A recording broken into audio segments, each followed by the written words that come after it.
Woo! Hey students, it's Mr. Fleece here, and today I'm back with a video to talk to you all about some of my glazing tips when you are working in ceramics. Let's get in it. Wow! So I've got a piece of pottery here to show you. Notice how bright white it is. This piece has been bisque fired, meaning it's already been fired in the kiln once, and that's a process that has to take place before we're able to add our glaze. But before we begin adding our glaze, we must take care of a few things. Number one, we need to sand it, and number two, we need to rinse it. So grab a piece of sandpaper from the drawer and buff out any imperfections on your piece. You want to make sure there's no sharp edges. That's really key because sharp edges may cause really dangerous parts of your clay when it's glazed. So it could be very sharp. It could cut your finger or cut your lips if you're making a cup. So you want to make sure to go through and sand off any of those edges with your sandpaper, just like I'm doing here. So I'm going to go through, do a little sanding, sand off some edges, sand off the lips. And when your piece is completely sanded, we need to rinse it in cold water to wash away any of the sand dust and any of the dust buildup from when we fired the piece. All you need to do is take it to the sink and run it under a bit of cold water, rinse it off, and that's it. Give it a shake, shake off some of the big water droplets. You don't need to dry it. Your ceramic piece is gonna dry relatively quickly as the ceramic piece is absorbing the water directly into the mug. So as your piece is drying, you can start building your palette. I have a few different glazes. These glazes, the stroke and coat, are pretty close to the accurate color. So you'll notice here it says orange peel. That means this is gonna be a bright orange. Now, when you go to glaze, it's gonna look matte, but it's actually gonna be a high gloss finish after it comes out of the glaze firing the second time in the kiln. You might also notice some of these glazes as well. Sometimes these might not look exactly like what they will look in the end. So you always want to look at the cap. At the cap, you'll notice there's a little test tile that we made to test the glaze so you know what it will look like when it's done with the firing process. So you can see how that's a little bit glossy or green and it has a shine to it. That's what your glazes are going to look like. So once you select your glaze, we're going to put it in a palette. Any of the paint palettes by the sink will work.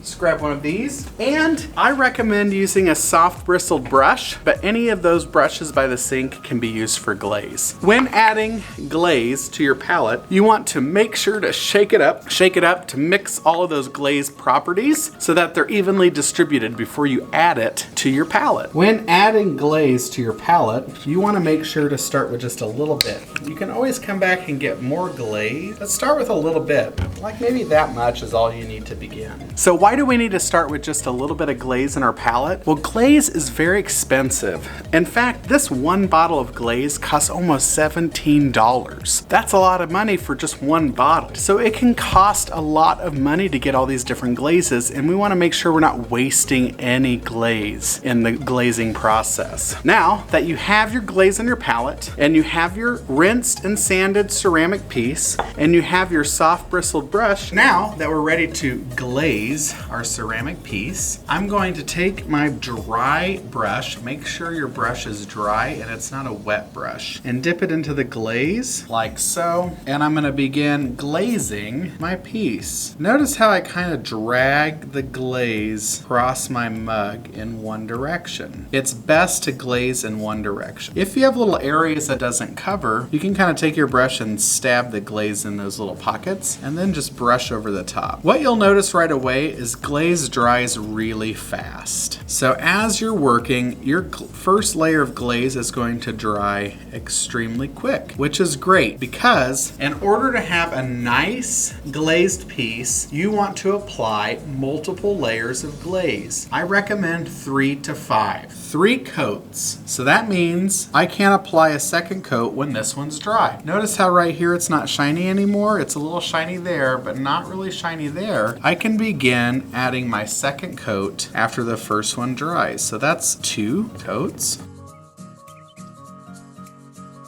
I'm gonna let my second coat dry. Notice how it's really shiny, so it's still wet. I'm gonna let that dry. When it's not shiny anymore, I can apply my third coat. While I'm letting that dry, I am going to add this color to my palette. Give it a little shake. and pour out a little bit of this green color.